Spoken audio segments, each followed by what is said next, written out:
નમસ્કાર મિત્રો, જય દ્વારકાધીશ. મિત્રો, સ્વાગત છે તમારું આપણે યુટ્યુબ ચેનલમાં. મિત્રો, આજની કહાની ખૂબ જ જ્ઞાનવર્ધક અને પ્રેરણાદાયક કહાની છે. તો સૌ દર્શક મિત્રોને મારી નમ્ર વિનંતી છે કે આ વિડીયોને અધૂરો નહીં મૂકતા. વિડીયોના અંત સુધી જોડાયેલા રહેજો, કારણ કે કોઈ પણ વાતનો નિચોડ અને વાતનો હાર્દ છેલ્લે જ સમજવા મળે છે. એટલા માટે વિડીયો પૂરો સાંભળવા મારી નમ્ર વિનંતી છે. અને પસંદ આવે તો વિડીયોને લાઈક, શેર અને નવા હોય તો ચેનલને સબસ્ક્રાઈબ જરૂરથી કરી દેજો. તો ચાલો શરૂ કરીએ આજનો આ વિડીયો. જયાબેન સરકારી સ્કૂલના શિક્ષિકાના પદ પરથી 2 વર્ષ પહેલાં જ નિવૃત્ત થયા હતા અને સુખ શાંતિથી પોતાના પતિ સાથે પોતાનું પાછલું જીવન જીવી રહ્યા હતા. પરંતુ બીમારીના કારણે એના પતિનું મૃત્યુ થયું અને પતિના મૃત્યુ બાદ જયાબેન અંદરથી સાવ ભાંગી પડ્યા હતા. ત્યાર પછી દીકરા અને વહુના કહેવાથી એની સાથે શહેરમાં જતા રહ્યા. શહેરમાં રહીને એનું જીવન એકદમ બદલાઈ ગયું હતું. પતિનો સાથ તો પહેલાં જ છૂટી ગયો હતો, પરંતુ સાથે સાથે એની 40 વર્ષની વસાવેલી ઘર ગૃહસ્થી પણ છૂટી ગયો. સાથે આડોશ પાડોશ પણ છૂટી ગયો કે જે દરેક સુખ દુઃખના સમયે સાથે રહેતા હતા. મહાનગરની ચોપાટીના બાંકડા પર ચૂપચાપ ઉદાસ ભાવથી બેઠેલા જયાબેન વિચારોમાં ખોવાઈ ગયા હતા. સવારનો સમય હતો. અમુક લોકો વોકિંગ કરવા નીકળ્યા હતા, તો અમુક લોકો યોગા કરી રહ્યા હતા, તો અમુક વડીલ વૃદ્ધ લોકો શાંતિથી બેઠા હતા. પરંતુ જયાબેન પોતાની યાદોની દુનિયામાં ખોવાયેલા હતા. ત્યારે અચાનક એક અવાજ આવ્યો અને જયાબેન પોતાની યાદોની દુનિયામાંથી બહાર આવ્યા. જયાબેને જોયું તો લગભગ 60થી 65 વર્ષની ઉંમરના એક વૃદ્ધ વ્યક્તિ તેને બાજુના બાંકડા પર બેસવા આવી રહ્યા હતા અને જયાબેન સામે જોઈને હસવા લાગ્યા. ત્યારે જયાબેને પસંદ ન હોવા છતાં એની સામે જોઈને હસવા લાગ્યા. આ અજાણ્યા શહેરમાં પહેલીવાર કોઈએ એની સાથે વાત કરી હતી. ત્યારે આ વૃદ્ધ વ્યક્તિ પોતાનો પરિચય આપતા કહે છે કે મારું નામ છગનભાઈ છે અને હું અહીં બાજુમાં જ રહું છું. મને એવું લાગે છે કે તમે કંઈક પરેશાન છો અને આમ પણ પાછલી વાતોને ભૂલીને આગળ વધવું જોઈએ. ચલતી કા નામ જિંદગી હે. આવું કહીને આ વૃદ્ધ વ્યક્તિ ત્યાંથી ઊભા થઈને ચાલવા લાગ્યા.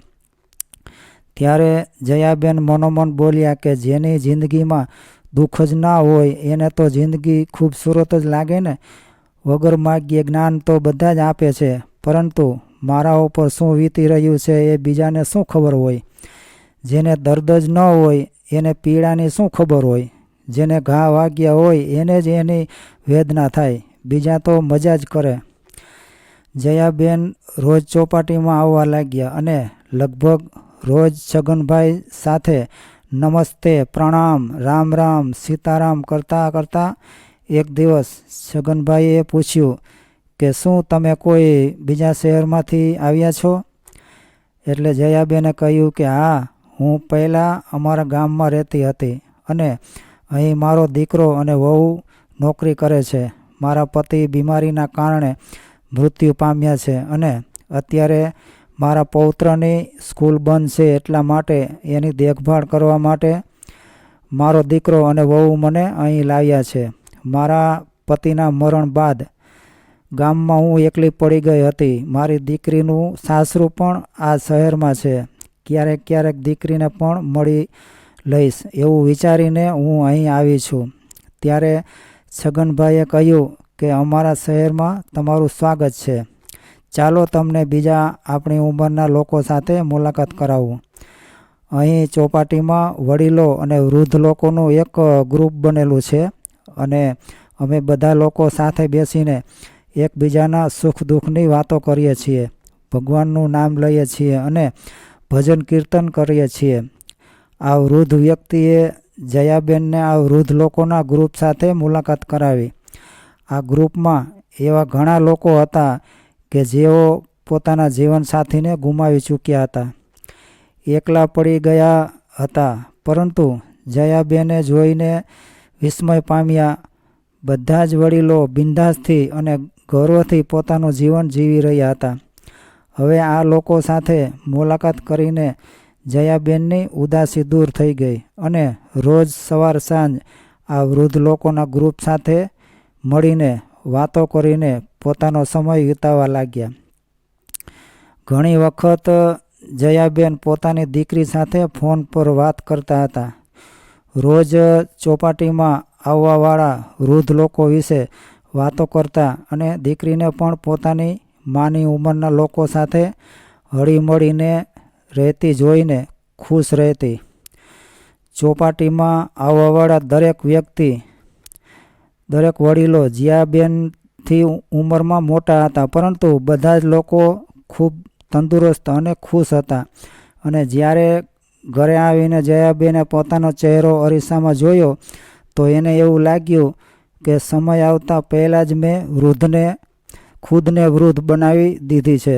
આવું વિચારીને જયાબેને બજારમાંથી એક હેર કલર ખરીદી લાવ્યા અને પોતાના વાળમાં કલર કરાવી દીધો. ત્યારબાદ કબાટ ખોલીને એના પતિએ આપેલી સૌથી સારી સાડી પહેરી લીધી અને અરીસા સામે જોઈને હસીને બોલ્યા કે હવે બરાબર. સાંજના સમયે જ્યારે જયાબેન ચોપાટીમાં જવા માટે બહાર નીકળ્યા ત્યારે એની વહુની નજર એની ઉપર પડી અને જયાબેને જોઈને આશ્ચર્યચકિત થઈ ગઈ અને કહેવા લાગી કે આ બધું શું છે બા? વહુએ તરત જ એના પતિને બોલાવ્યો અને કહ્યું કે જુઓ તમારા બા શું કરી રહ્યા છે. તમારા માને તો અત્યારે ઉંમર છે આવા કપડાં પહેરવાની. અને જ્યારે દીકરાએ તરફ જોયું તો મોઢા ઉપર રાખીને હસવા લાગ્યો. ત્યારે વહુ બોલી કે બા, બધું પહેરવાના તમારા દિવસો હવે નથી. પિતાજી પણ નથી રહ્યા. દીકરા અને વહુનો આવો વ્યવહાર જોઈને જયાબેનનું દિલ તૂટી ગયું અને તેઓ ચૂપચાપ પોતાના રૂમમાં જઈને બેસી ગયા. ત્યાર પછી એને ચોપાટીમાં જવાની ઈચ્છા જ ન થઈ અને વિચારવા લાગ્યા કે કદાચ હું આજે સારી રીતે તૈયાર થઈ હતી તો એમાં મેં શું ગુનો કરી દીધો. આજ સુધી વહુને તો મેં કોઈ પણ વાત પર રોકી નથી. વહુ તો ખુદ પોતાની મરજી પડે એવા કપડાં પહેરે છે, મરજી પડે એ ખાય છે અને એની મરજીથી જ બહાર આવતી જતી રહે છે. પરંતુ હું તો હંમેશા એવું વિચારતી હતી કે સમય બદલાઈ ગયો છે અને મોટા શહેરના લોકો મોડર્ન હોય છે. ત્યારે મેં થોડું ઘણું મારા માટે વિચાર્યું તો મારી મજાક ઉડાવી દીધી. આવું વિચારીને જયાબેનની આંખોમાં આંસુ આવવા લાગ્યા. બરાબર એ જ વખતે જયાબેનના ફોનમાં એના ગ્રુપના સભ્યોના ફોન આવવા લાગ્યા. એટલે જયાબેન તરત જ ઊભા થઈ ગયા અને ખુદને કહેવા લાગ્યા કે નહીં, હું મારી જિંદગી મારી રીતે જ જીવીશ. આવું કહીને જયાબેન ચોપાટીમાં જવા નીકળી ગયા.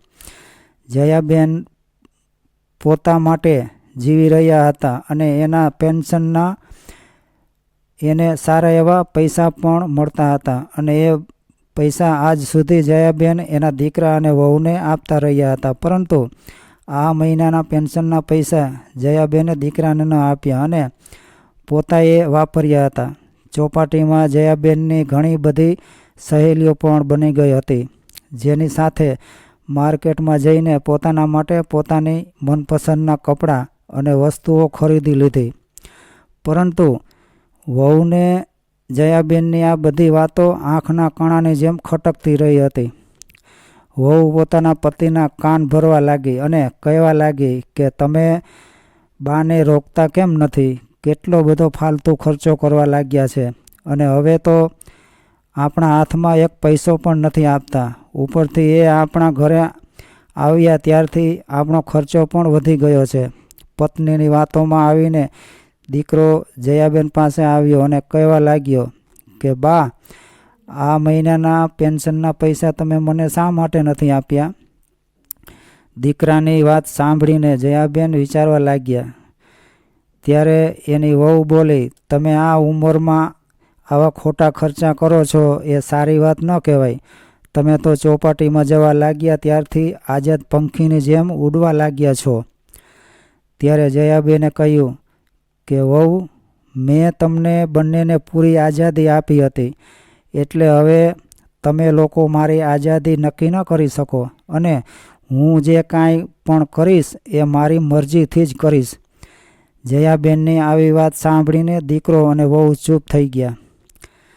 જયાબેન રસોડામાં ખૂબ જ નિપુણ હતા.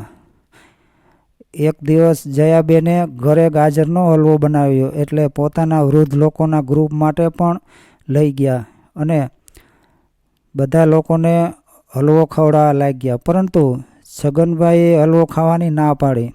એટલે જયાબેને પૂછ્યું કે કેમ, તમને ગાજરનો હલવો નથી ભાવતો?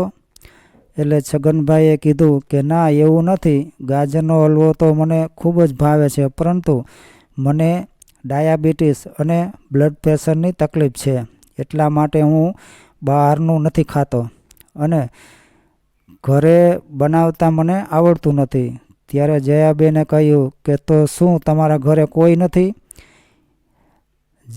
જયાબેનની વાત સાંભળીને છગનભાઈ કંઈ બોલ્યા નહીં અને એની આંખોમાંથી આંસુ વહેવા લાગ્યા અને ચૂપચાપ પોતાના ઘરે જવા નીકળી ગયા. 2 દિવસ વીતી ગયા, પરંતુ છગનભાઈ ચોપાટીમાં આવ્યા નહીં. એટલે ગ્રુપના બીજા સભ્યોને પૂછ્યું તો ખબર પડી કે છગનભાઈ તો ફોન પણ નથી ઉઠાવતા. ત્યારે જયાબેનના મનમાં એની ચિંતા થવા લાગી. વારે વારે એનો હસતો ચહેરો એની સામે આવી જતો હતો અને જ્યારે જયાબેન ઘરે જવા માટે ચોપાટીથી નીકળ્યા એટલે તેઓ છગનભાઈના ઘર તરફ વળી ગયા. એના ઘરે જઈને ડોરબેલ વગાડ્યો એટલે છગનભાઈ દરવાજો ખોલીને જુએ છે તો સામે જયાબેન ઊભા હતા. એટલે તેઓ ચોંકી ગયા.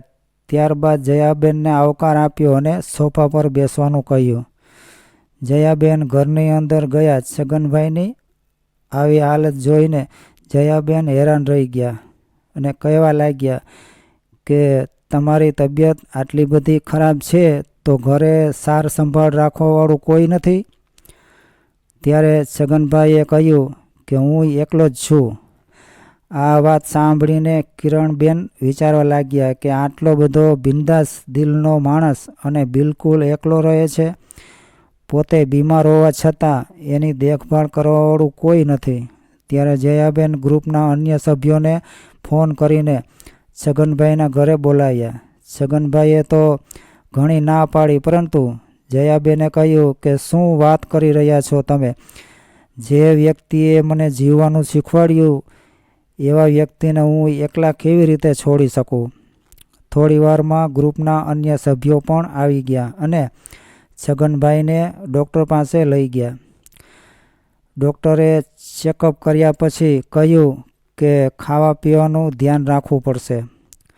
છગનભાઈના ઘરે ખાવા પીવાની જ મોટી સમસ્યા હતી. એટલે જયાબેન સહિત ગ્રુપની અન્ય મહિલાઓએ પોતાના ઘરે 3 ટાઈમનું ભોજન બનાવીને છગનભાઈને આપવાની જવાબદારી લીધી. થોડા દિવસોમાં છગનભાઈ બિલકુલ સ્વસ્થ થઈ ગયા અને પાછા ચોપાટીમાં આવવા લાગ્યા. એક દિવસ જયાબેને પૂછી લીધું કે શું તમારું આ દુનિયામાં કોઈ નથી? ત્યારે જયાબેનની વાતને છગનભાઈ ટાળી ન શક્યા અને એક એક કરીને પોતાની જિંદગીના રહસ્યો ખોલવા લાગ્યા અને કહેવા લાગ્યા કે એ દિવસો મને બરાબર યાદ છે કે જ્યારે મારા લગ્ન થયા હતા. કેટલા બધા સપના સજાવ્યા હતા અમે બંને પતિ પત્નીએ, પરંતુ લગ્નના 10 વર્ષ સુધી અમારા ઘરે કોઈ સંતાન નહોતું થયું. ઘણી બધી દવાઓ લીધી ત્યારે અમારા ઘરે એક દીકરાનો જન્મ થયો અને મારા નાના એવા પરિવારમાં અમે લોકો ખૂબ જ ખુશ હતા. પરંતુ આ ખુશી કદાચ ભગવાનને મંજૂર નહોતી. હજુ તો દીકરો 5 વર્ષનો થયો ત્યાં મારી પત્ની અકસ્માતમાં મૃત્યુ પામી. આટલું બોલતા બોલતા છગનભાઈની આંખોમાં આંસુ આવી ગયા. ત્યારબાદ ફરી કહેવા લાગ્યા કે મારા સગા સંબંધીઓએ મને બીજા લગ્ન કરવાની સલાહ આપી, પરંતુ હું મારા એક દીકરાને નવી માના હાથમાં સોંપવા નહોતો માંગતો. મા અને બાપ બંનેનો પ્રેમ મેં એકલાએ જ આપ્યો હતો. અમારા દીકરાને અમે ક્યારેય કોઈ પણ ચીજની કમી નહોતી રહેવા દીધી. એકવાર દીકરો અને વહુ 1 મહિના માટે અમેરિકા ફરવા જઈ રહ્યા હતા. એ બંને અમેરિકા ગયા પછી મને ખબર પડી કે જે મકાનમાં અમે લોકો રહેતા હતા એ મકાન તો દીકરાએ અમેરિકા ગયા પહેલાં જ મને જાણ કર્યા વગર વેચી દીધું હતું અને મકાન ખરીદવા વાળાને કહ્યું હતું કે 2 મહિના બાદ મકાન ખાલી કરાવી લેજો. ત્યાર પછી દીકરો ક્યારેય પાછો નથી આવ્યો. આટલું કહીને છગનભાઈ રડવા લાગ્યા. થોડી વાર પછી સ્વસ્થ થઈને ફરી કહેવા લાગ્યા કે એ તો ભગવાનની કૃપા કે મારા રિટાયરમેન્ટના પૈસા મેં એફડીમાં રાખ્યા હતા એટલે હું બચી ગયો, નહીતર હું તો સડક પર જ આવી ગયો હોત. ત્યારબાદ મેં એફડીના પૈસામાંથી આ 2 રૂમવાળું મકાન ખરીદી લીધું અને અહીં રહેવા લાગ્યો. છગનભાઈ એકધારા રડી રહ્યા હતા. ત્યારે જયાબેને એને આશ્વાસન આપ્યું અને કહ્યું કે અરે તમે જ તો મને કહેતા હતા કે દરેક સમયે હસતું રહેવું જોઈએ અને તમે જ એ વાત ભૂલી ગયા. હવે આ બંનેને એકબીજામાં એક એવા મિત્ર દેખાઈ રહ્યા હતા કે જે એકબીજાનું સુખ દુઃખ વહેંચી શકે. થોડા દિવસ પછી જયાબેન એક દિવસ ચોપાટીમાં આવ્યા અને જોઈને હેરાન રહી ગયા, કેમ કે ગ્રુપના બધા જ લોકોએ એક મોટી કેક મંગાવેલી હતી અને જ્યારે જયાબેન ત્યાં પહોંચ્યા તો બધા જ લોકો જોરથી જયાબેનને હેપી બર્થડે કહેવા લાગ્યા. બધા મિત્રોનો આટલો બધો પ્રેમ જોઈને જયાબેનની આંખોમાં ખુશીના આંસુ આવી ગયા. એને પોતાને પણ યાદ નહોતું કે આજે એનો જન્મદિવસ છે. બધા વૃદ્ધ મિત્રોએ મળીને જયાબેનને ઉપહાર આપવા માટે એક સાડી ખરીદી હતી. ત્યારે જયાબેને બધા જ મિત્રોને પૂછ્યું કે તમને લોકોને કેવી રીતે ખબર પડી કે આજે મારો જન્મદિવસ છે? ત્યારે છગનભાઈ કહેવા લાગ્યા કે આજના આધુનિક યુગમાં સોશિયલ મીડિયાથી બધી જ ખબર પડી જાય છે કે કોનો જન્મદિવસ ક્યારે છે. હવે જન્મદિવસ ઉજવીને જયાબેન ઉપહારમાં મળેલી સાડી લઈને પોતાના ઘરે આવીને ડાઇનિંગ ટેબલ પર મૂકી ત્યારે વહુની નજર આ સાડી પર પડી એટલે કહેવા લાગી કે અરે આટલી સરસ સાડી તમે મારા માટે લાવ્યા છો, થેન્ક યુ બા. ત્યારે જયાબેન ખુશ થઈને કહેવા લાગ્યા કે આ સાડી મારી છે. વહુએ કહ્યું કે સાડી તો ખૂબ સરસ છે ને, પરંતુ તમે આ સાડીનું શું કરશો? આ સાડી મને આપી દો, હું પહેરીશ. ત્યારે જયાબેને સાડી પોતાના હાથમાં લઈ લીધી અને કહ્યું કે નહીં વહુ, આ સાડી મારા માટે ખૂબ જ અનમોલ છે. ત્યારે વહુ એની સાસુ સામે જોતી જ રહી ગઈ. ત્યારે જયાબેને વાતને સ્પષ્ટ કરતાં કહ્યું કે આજે મારો જન્મદિવસ છે એટલે ચોપાટીમાં વૃદ્ધ લોકોના ગ્રુપના બધા જ લોકોએ મળીને મને આ સાડી ઉપહારમાં આપી છે. આ વાત સાંભળીને દીકરો અને વહુ અચરજથી કહેવા લાગ્યા કે આજે તમારો જન્મદિવસ છે. બંનેના મોઢા શરમથી ઝૂકી ગયા. ત્યારે દીકરો બોલ્યો કે બા, તમે ક્યારેય તમારો જન્મદિવસ મનાવ્યો નથી એટલે અમને યાદ ન રહ્યું. પરંતુ વહુને પોતાની સાસુના જીવનમાં આવી રહેલું પરિવર્તન બિલકુલ પસંદ નહોતું. એક દિવસ જ્યારે જયાબેન ગાર્ડનમાં ગયા તો પોતાનો મોબાઈલ સાથે લઈ જવાનું ભૂલી ગયા હતા. ત્યારે વહુની નજર સાસુમાના મોબાઈલ પર પડી એટલે મોબાઈલ ઉઠાવીને ચેક કરવા લાગી. ચેક કરતાં ખબર પડી કે સાસુમાં તો વોટ્સએપ અને ફેસબુકનો પણ ઉપયોગ કરે છે. ત્યારે વહુ પોતાના પતિના કાન ભરવા લાગી કે આ જુઓ, તમારા બાના મોબાઈલમાં છગનભાઈએ મોકલેલા ગુડ મોર્નિંગ અને ગુડ નાઇટના મેસેજ વાંચો. હવે તો દીકરાને પણ પોતાની મા ઉપર શંકા થવા લાગી. જયાબેન ઘરે આવ્યા એટલે દીકરો અને વહુ બંને જાણે તૈયાર બેઠા હતા બા ઉપર તૂટી પડવા માટે. જયાબેનને જરા પણ બોલવાનો મોકો આપ્યા વગર વહુ અને દીકરો માના ચરિત્ર પર આંગળી ઉઠાવવા લાગ્યા. આ સાંભળીને જયાબેન તો અચરજ પામી ગયા. ત્યારે વહુ અને દીકરાને સણસણતો જવાબ આપતા જયાબેન બોલ્યા કે વહુ, 2 દિવસ પહેલાં જ તારી ઓફિસમાં દોસ્તો માટે તે ઘરે પાર્ટી રાખી હતી અને એ પાર્ટીમાં તારી ઓફિસના બધા જ દોસ્તો આવ્યા હતા. એમાંથી ઘણા બધા પુરુષો પણ હતા અને મહિલાઓ પણ હતી, પરંતુ મેં તો તારા ચરિત્ર પર ક્યારેય આંગળી નથી ઉઠાવી, તો પછી તું મારા વિશે આવું કેવી રીતે વિચારી શકે? જયાબેનના મોઢેથી આવો જવાબ સાંભળીને એની વહુને બોલવા માટે કોઈ શબ્દ નહોતા, એટલે તરત જ ત્યાંથી ઊભી થઈને પોતાના રૂમમાં જતી રહી. બીજા દિવસે દીકરો અને વહુ ઓફિસે ગયા બાદ જયાબેન એના પૌત્ર માટે જમવાનું બનાવવા માટે રસોડામાં ગયા, તો નીચે પાણી ઢોળાયેલું હોવાના લીધે એનો પગ લપસી ગયો અને તેઓ પડી ગયા. પડી જવાના લીધે એના હાથમાં ગંભીર ઈજા થઈ અને કમરમાં પણ ખૂબ જ દુખાવા થવા લાગ્યો. દાદીને પડી ગયેલા જોઈને પૌત્રએ તરત જ એના પપ્પાને ફોન કર્યો અને કહ્યું કે પપ્પા, દાદીમાં ઘરમાં પડી ગયા છે, માટે જલ્દીથી તમે ઘરે આવો. થોડી વારમાં એના પપ્પા ઘરે આવ્યા અને બાને હોસ્પિટલ લઈ ગયા. હાથમાં ફ્રેક્ચર થવાના કારણે પ્લાસ્ટર લગાવ્યું અને સાંજ સુધીમાં ઘરે આવી ગયા. પરંતુ જયાબેનનું હવે ચોપાટીમાં જવાનું બંધ થઈ ગયું હતું અને છગનભાઈ એને ફોન અથવા મેસેજ કરતા તો જયાબેન એને કોઈ પણ વાતનો જવાબ નહોતા આપતા અને ચૂપચાપ સૂતા રહેતા. હવે તો કામવાળી બાઈ રોજ જમવાનું બનાવીને આપી જતી અને દીકરો અને વહુ રોજ પોતાના કામ પર જતા રહેતા. દીકરો અને વહુ બંનેમાંથી કોઈએ 1 દિવસની રજા લેવાનું પણ જરૂરી ન સમજ્યું. જયાબેનને ઉઠવા બેસવામાં પણ તકલીફ થઈ રહી હતી. એક દિવસ ગ્રુપના બધા જ વૃદ્ધ લોકો એના ઘરે આવ્યા. કોઈના હાથમાં ફૂલ હતા તો કોઈના હાથમાં શુભેચ્છાના કાગળ હતા. કોઈ સમોસા લાવ્યું હતું તો કોઈ જલેબી. આ જોઈને પલંગ પર સૂતેલા જયાબેનને એવું લાગ્યું કે મને મારું પોતાનું કોઈ મળી ગયું છે. જયાબેનના ચહેરા પર હાસ્યની રેખાઓ સ્પષ્ટપણે દેખાવા લાગી હતી. હસી મજાક કરતાં કરતાં બધા વૃદ્ધ વડીલોએ ખાવાનો આનંદ લીધો. હવે 1 કલાક વીતી ગઈ હતી.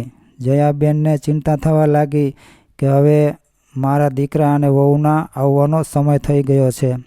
ત્યારે મનમાં ને મનમાં એને ડર લાગી રહ્યો હતો. ત્યાં તો ડોરબેલ વાગ્યો.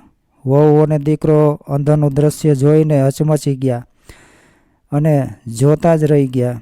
બધા લોકોના ગયા પછી એની વહુ કહેવા લાગી કે આ મારું ઘર છે, કોઈ ધર્મશાળા નથી કે જેને તેને તમે ઘરમાં બોલાવી લાવો છો, અને તમે તો અમારી સામે ખૂબ જ દુખાવો થાય છે એવું નાટક કરો છો અને અમારી ગેરહાજરીમાં ઘરમાં તમારા દોસ્તોને બોલાવીને પાર્ટી કરો છો.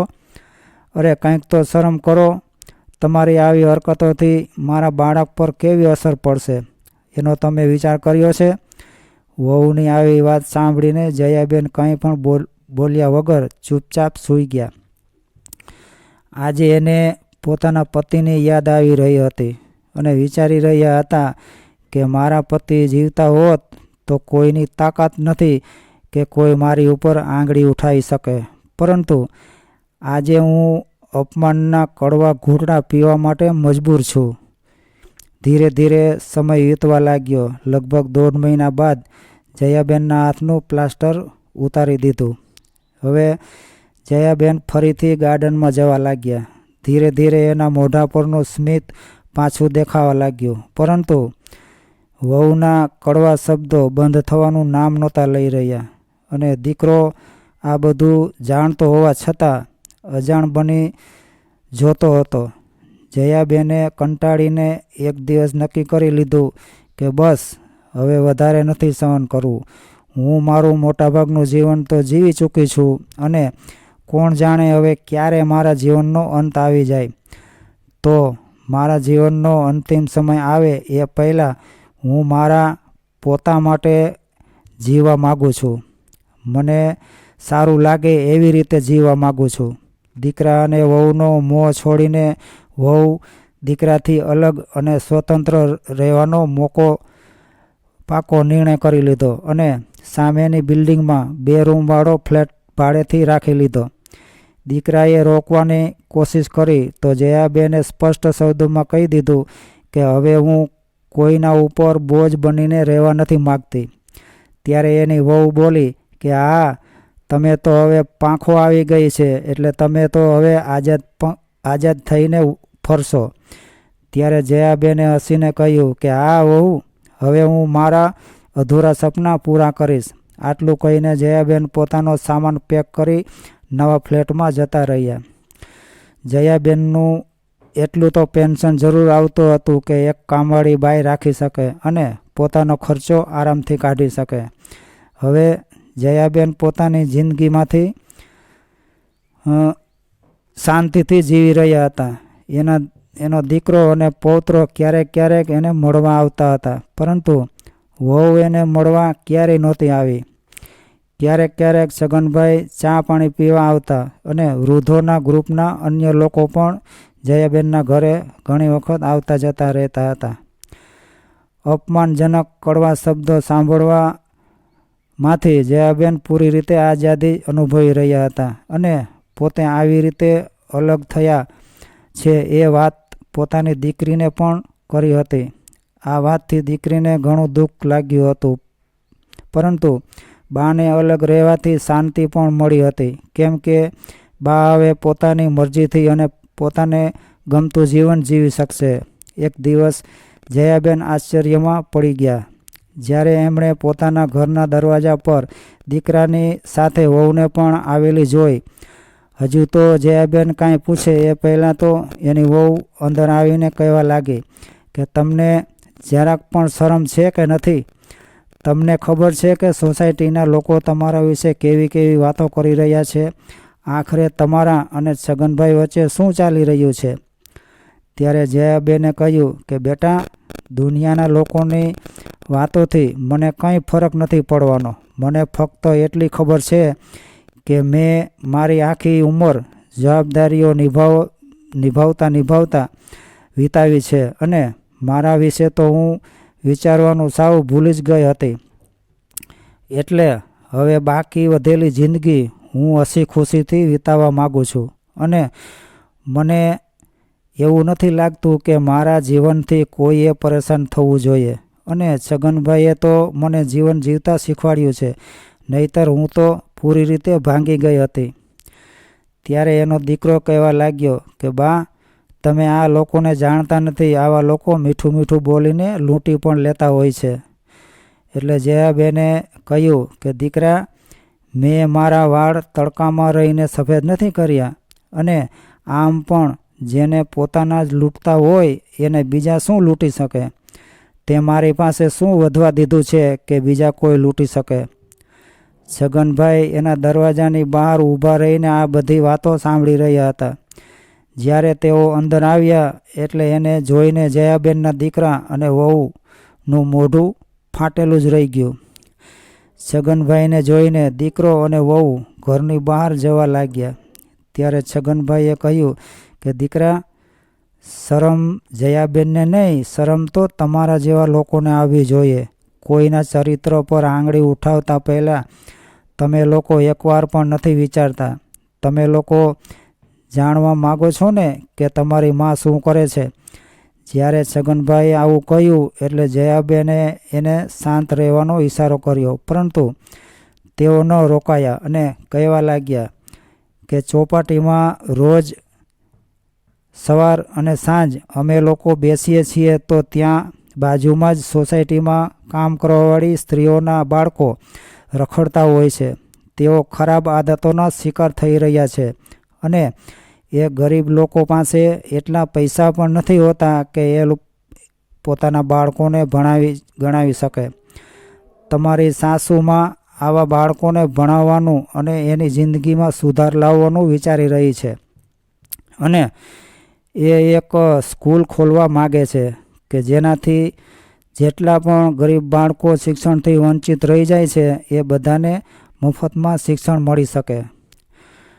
તમારી માં આ ગરીબોની મદદ કરીને પોતાની વૃદ્ધાવસ્થાને સાર્થક કરવા માગે છે અને હંમેશા અમે લોકો બેસીને આ વિષય પર યોજના બનાવતા રહીએ છીએ અને અમારી એક સંસ્થા સાથે વાત પણ ચાલી રહી છે. એ સંસ્થા અમારા આ કામમાં મદદ કરશે અને તમારી માનું વર્ષો પહેલાંનું અધૂરું સપનું હવે સાકાર થવા જઈ રહ્યું છે. પરંતુ આજે તમારી મા વિશે તમારા આવા વિચાર જાણીને મને અહેસાસ થઈ રહ્યો છે કે સારું થયું કે મારો દીકરો મને છોડીને વહેલા જતો રહ્યો. અચરજ પમાડે એવી વાત તો એ છે કે પોતાની સગી જનતા માટે દીકરો અને વહુ આવું કેવી રીતે વિચારી શકે. મને તો એ નથી સમજાતું કે તમને લોકોને આવો વિચાર આવ્યો કેવી રીતે. શું તમે લોકો તમારી ઓફિસમાં કોઈની સાથે હસતા બોલતા નથી? જ્યારે તમારી માએ તમારા ઉપર કોઈ અંકુશ નથી લગાવ્યો તો તમે કેવી રીતે એના ઉપર અંકુશ લગાવી શકો? હવે જયાબેનના દીકરા અને વહુ પાસે આ વાતોનો કોઈ જવાબ નહોતો એટલે તેઓ ચૂપચાપ ત્યાંથી જતા રહ્યા. આજે છગનભાઈ ગુસ્સામાં હતા એટલે જયાબેન કહેવા લાગ્યા કે છોડો આ બધી વાતોને, હું ચા બનાવું છું, આપણે ચા પીએ અને તમે તમારો ગુસ્સો શાંત કરો. જયાબેનની આ વાત સાંભળીને છગનભાઈ હસવા લાગ્યા અને કહ્યું કે આપણી મહેનત રંગ લાવી છે અને પેલી સંસ્થા તરફથી સ્કૂલ શરૂ કરવા માટે બાજુમાં જ એક મકાન મળી ગયું છે. જયાબેન આ વાત સાંભળીને ખૂબ જ ખુશ થયા. થોડા સમયમાં જ આ મકાનમાં એક સ્કૂલ શરૂ કરી દીધી. હવે બધા જ ભણેલા ગણેલા વૃદ્ધ વડીલો લોકોને ભણાવવાનું કામ કરવા લાગ્યા. બધા જ લોકોએ દિલ ખોલીને મદદ કરી. શરૂઆતમાં તો સ્કૂલમાં ફક્ત 25 બાળકો જ આવતા હતા, પરંતુ ધીરે ધીરે બાળકોની સંખ્યા વધતી ગઈ. જોત જોતામાં આ સ્કૂલ શહેરમાં ચર્ચાનો વિષય બની ગઈ. જયાબેન અને એની સાથે કામ કરવાવાળા અન્ય વડીલોને પણ જીવવાનું એક રક્ષણ મળી ગયું. એક દિવસ જયાબેનની દીકરી એની પાસે થોડા દિવસ માટે રોકાવા આવી અને જ્યારે તે ભાઈ ભાભીને મળવા ગઈ તો ભાઈ અને ભાભીએ તેને છગનભાઈ વિશેની બધી વાત કરી અને કહ્યું કે તું એને સમજાવજે. પરંતુ દીકરીને એની માનો કોઈ દોષ નહોતો દેખાતો. ઉલટાનો એની માના ચહેરો ફરીથી હસતો દેખાવા લાગ્યો હતો. પોતાની પાછલી જિંદગી ખુશીથી જીવી રહી હતી. આ બધા વડીલ સ્ત્રી પુરુષોની મિત્રતા નિસ્વાર્થ અને નિષ્કલંક હતી. એકલા બેઠા આવું બધું વિચારતા એની દીકરીની નજર બાજુમાં રાખેલા અખબાર ઉપર ગઈ. એમાં લખ્યું હતું કે ગઢપણમાં જ્યારે બાળકો જ સાથ છોડી દે છે ત્યારે એકલી મા અથવા એકલા પિતા ક્યાં જશે. એટલે 64 વર્ષના વૃદ્ધ વડીલે 62 વર્ષની વૃદ્ધ મહિલા સાથે વિવાહ કર્યા અને પોતાનું ઘર ફરીથી વસાવ્યું. તેથી બંને ખૂબ જ ખુશ છે. આવી ખબર વાંચીને દીકરીના મનમાં એક વિચાર આવ્યો.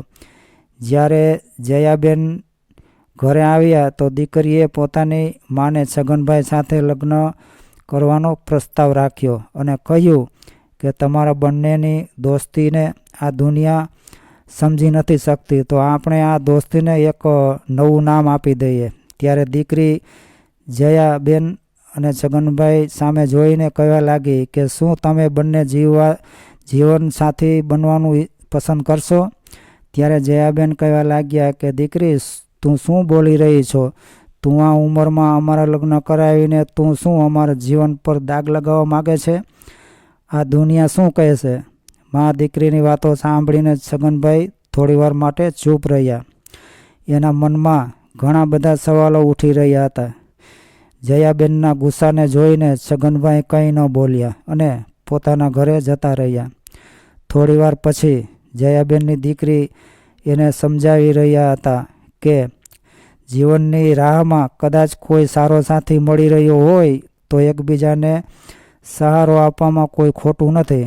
એટલે જયાબેન વિચારતા વિચારતા પોતાના પતિની તસવીર સામે બેસી ગયા અને વિચારવા લાગ્યા કે હું મારા પતિ સાથે દગો નહીં કરી શકું.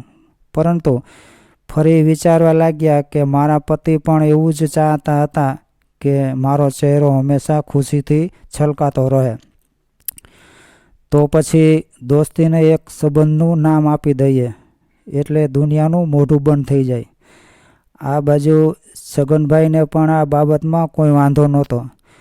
ફક્ત એક વાતની ચિંતા હતી કે સમાજ અમારા બંને પર આંગળી ન ઉઠાવે. અને જ્યારે જયાબેનના દીકરા અને વહુ પાસે આ વાત પહોંચી ત્યારે એ બંને ભડકી ગયા. આ બંને તો આ સંબંધનો હંમેશા વિરોધ કરતા હતા. સોસાયટીમાં દરેક વ્યક્તિ એના વિશે વાતો કરી રહ્યા હતા. કોઈ એની હિંમતની પ્રશંસા કરી રહ્યા હતા તો કોઈ એની મજાક ઉડાવી રહ્યા હતા. 2 દિવસ પછી અચાનક મીડિયાવાળા જયાબેનની સ્કૂલ પાસે પહોંચી ગયા અને જયાબેનને આ સંબંધ વિશે સવાલ કરવા લાગ્યા. પરંતુ જયાબેનને અચરજ થઈ કે મીડિયા સુધી આ વાત કેવી રીતે પહોંચી. આ બાજુ જયાબેનની વહુ પાછળ ઊભી હસી રહી હતી અને સાસુ વિશે વિચારી રહી હતી કે આવી હતી મોટી હિંમત બતાવવા. હવે આખી દુનિયાને જવાબ આપશે ત્યારે એને ખબર પડશે. ચારે બાજુ જાણે હોબાળો થઈ રહ્યો હોય એવો માહોલ બન્યો હતો. પરંતુ જયાબેને વિચારી લીધું હતું કે આજે હું ચૂપ નહીં રહી શકું. જ્યારે મીડિયાવાળાએ પૂછ્યું કે શું એ વાત સાચી છે કે તમે આ ઉંમરમાં પણ લગ્ન કરી રહ્યા છો અને શું તમારી સ્કૂલના બાળકોને પણ તમે આવી શિક્ષા આપવાના છો, ત્યારે જયાબેન પોતાનું આત્મબળ મજબૂત બનાવીને એક ઊંડો શ્વાસ લીધો અને કહેવા લાગ્યા કે હા, આ વાત બિલકુલ સાચી છે કે અમે બંને લગ્ન કરવાના છીએ. પરંતુ અમને લગ્ન કરવા માટે મજબૂર કરવાવાળું કોણ છે? આ સમાજના લોકો. અમારો લગ્ન કરવા પાછળનો ઈરાદો ફક્ત એ જ છે કે અમારું પાછલું જીવન સારી રીતે પસાર થાય અને આ બધા લોકો સાથે હસતા બોલતા રહેવાનું અમને પણ સારું લાગે છે.